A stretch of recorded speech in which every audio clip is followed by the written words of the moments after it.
What's going on, moviegoers? If you're new to the channel, my name is Christian. Welcome to C-Roll Productions. You guys, I'm still riding on the high of the Deadpool and Wolverine official trailer. It was so good. If you guys haven't seen my reaction, I will leave it in the link below. But we're going to be going over so many juicy little Easter eggs that your average Joe, like myself, missed when I saw the trailer. But you know, you have online people who dissect trailers frame for frame and they find every hidden detail.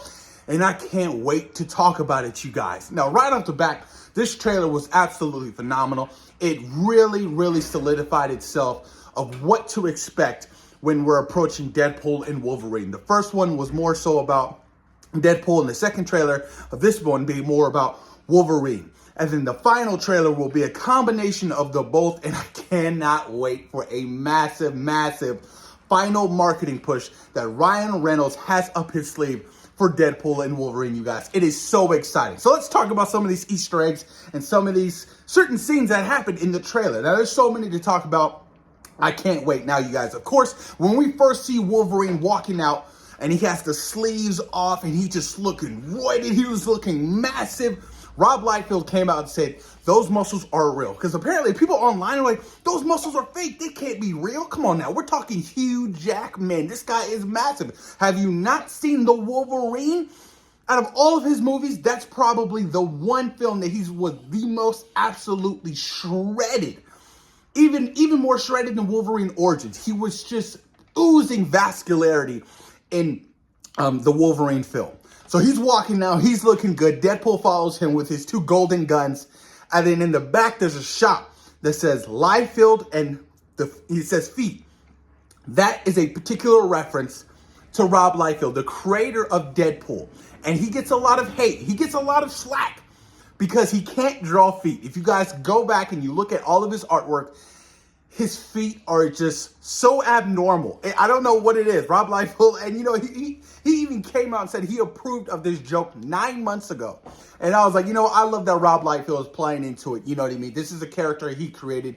It's his most successful character, the most beloved character that he's created. Why not? You know, I thought that was a cute little hilarious Easter egg for Rob Liefeld, you guys. That's just awesome. And then moving on, we have the ginormous, massive Ant-Man head with the skull in it. So is Scott Lang dead in that particular universe? Or could that possibly be Hank Pym? We don't know. But all I know is that Cassandra Nova, her lair is in the skull of the Ant-Man head. I'm like, how badass is that? That Cassandra Nova and her evil lair is in the skull of either Hank Pym or Scott Lang. I'm like, that is just freaking awesome, and I love to see it. And it's even a callback to the Old Man Logan comic book where we see the giant skeleton of Ant-Man. I'm like, oh, well, I'm getting some Old Man Logan vibes, and I'm completely fine with that because Old Man Logan was such a phenomenal comic. And of course, Logan was great, but Logan was very limited from the source material. They couldn't adapt everything from Old Man Logan because of the whole rights situation, and I understand it. But still, Logan is top tier. But I love how they're throwing all this comic book shit in here and embracing it. It just makes me feel so good. Now, we have some mutants, y'all. We have some mutants. So they're all apparently working for Cassandra Nova. You have Lady Deathstrike returning from X2. I mean, I thought she was killed off, but this is a whole different universe. You also have Pyro. It looks like you have Toad returning from the first X-Men movie. And you have Azazel from X-Men the First Class. I was like, whoa, what? I can't wait to see him. I thought he was badass, especially when he was fighting Beast on the beach. That shit's dope. I mean, he's Nightcrawler's father. Can we tie some stuff in here? Oh, it's so exciting, you guys. And then Costello apparently is in this as well from X3. I love that they're just embracing all of these X-Men characters nonstop from all of the live action films. This is a love letter to every X-Men film that came before, and I love it. I appreciate that shit because once upon a time, the MCU did not exist, y'all. And this is what we had. And we embraced it at the time. We loved it. I don't give a fuck what anybody said. If you're particularly my age, I turned 33 this year. You saw X3 for the first time in theaters. People my age weren't saying, oh my God, that was terrible. Come on now, we loved it because, you know, at the time, that's all we had. we loved it. And, obviously, in retrospect and everything that we have now, and you look back and you watch those movies, those films will always have a place in my dear heart because that's what we had at the time. And now look what we have. We have a culmination of the Marvel Cinematic Universe. It is ginormous. It is expanding so fast, you guys. But I thought that whole little glimpse and that whole little scene of them being in the void at the end of time from Loki is pretty freaking awesome. That's where Cassandra Nova, that's her evil lair. That's where she resides. And I'm like, okay, this is getting pretty interesting. The big one, you guys, is what I really want to talk about. The portal. So when you see Deadpool and you see Wolverine, and it looks like Cassandra Nova's bloodied up, and they're running out of the eye socket of Ant-Man's head, a portal opens up. Who has a sling ring? What sorcerer is there at that moment? That is the interesting part. So I'm like, is Doctor Strange going to be in this? Could this be Wong? Could this be America Chavez? Now that she's, what is it called? I'm completely drawing a blank right now of where Doctor Strange resigns. The Camartage, now that she's apparently like a sorcerer. So I'm like, what's happening? I need to know, like, who opened that portal and where are they going through that portal? Or did Logan and Wolverine fight an evil variant of Doctor Strange to steal that sling ring so they can kind of hop around it a lot faster and quicker? That's a possibility. That would be pretty cool. But I don't know if you could, I don't know if Deadpool or Wolverine are capable of learning that kind of sorcery. Actually not true. Ned did that shit in Spider-Man No Way Home. Ned did that shit in Spider-Man No Way Home and it worked. So, they could possibly do it as well.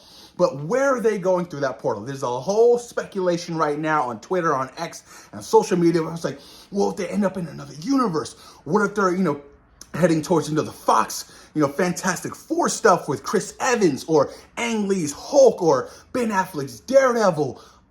Who knows? People are even saying that what if they end up at the end of where the portals were opening at the end of Avengers Endgame? And then they jump down, they're like, holy shit, where are we? That would be absolutely mind-blowing, but so cool, so awesome to see. I mean, I am just embracing all of this comic book shit, man. They are going with a full head of steam, you guys, and they aren't holding back.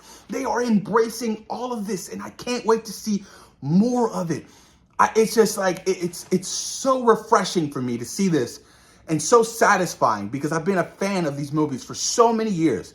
Hugh Jackman's been Wolverine for 24 years now? And he's finally ended up in the sleeveless, yellow and blue costume alongside Deadpool. We got the tease in X-Men Origins, but we all know how bad that movie was. And now it's coming full circle. Like, it's so awesome as a fan, you guys. I am just loving every single moment. I'm eating this shit up. Like, all the posters, everything. I'm just like, absolutely. Like, this is a love letter for all of the X-Men fans. This is a love letter, especially with X-Men 97 right now. That's so extremely hot. Marvel Studios, what are you doing? Why aren't you focusing on the X-Men and the mutant saga? I get you want to do the whole multiverse thing, but it's been really hit or miss. The mutants, the fans have spoken. We want to see X-Men. We want to see this shit. I mean, it's hot. You lead with the X-Men moving forward. I mean, come on. It makes no sense not to. So I'm hoping with the retooling over there at Marvel Studios, but Kevin Feige, they are leading towards a great X-Men film. Now, we don't know what will happen with some of these X-Men characters in Deadpool and Wolverine and leading into Avengers Secret Wars. This particular Wolverine is interesting because his world, he failed his world. So it looks like all of the X-Men are dead. So I'm like, damn, what happened? He failed his world. All of his X-Men are dead. Will we see a flashback of how his X-Men died? That's one thing in Logan I fucking was so mad about. I was like, why not show Professor X accidentally killing his X-Men? To me, my X-Men. Like, that would have been so heartbreaking. So maybe we might get that in this particular movie. Because, it was rumored that all of the OG X-Men were going to return for some kind of cameo role appearance in Deadpool and Wolverine. What if we see a flashback of them dying? My heart couldn't take it. It really couldn't, you guys. But I think that's it for the Easter eggs and stuff, man. I'm so excited. Like, this shit, you guys, has me so thrilled. I just goosebumps every time I think about it or see clips or gifs from that trailer. I am so beyond ready for Deadpool and Wolverine. But post your comments down below. Let me know what you guys thought about the brand new trailer, the Easter eggs, anything I missed that we didn't talk about. Please post your comments down below and let's have this discussion. And of course, thank you guys for taking time out of your day for watching Serial Productions. Peace.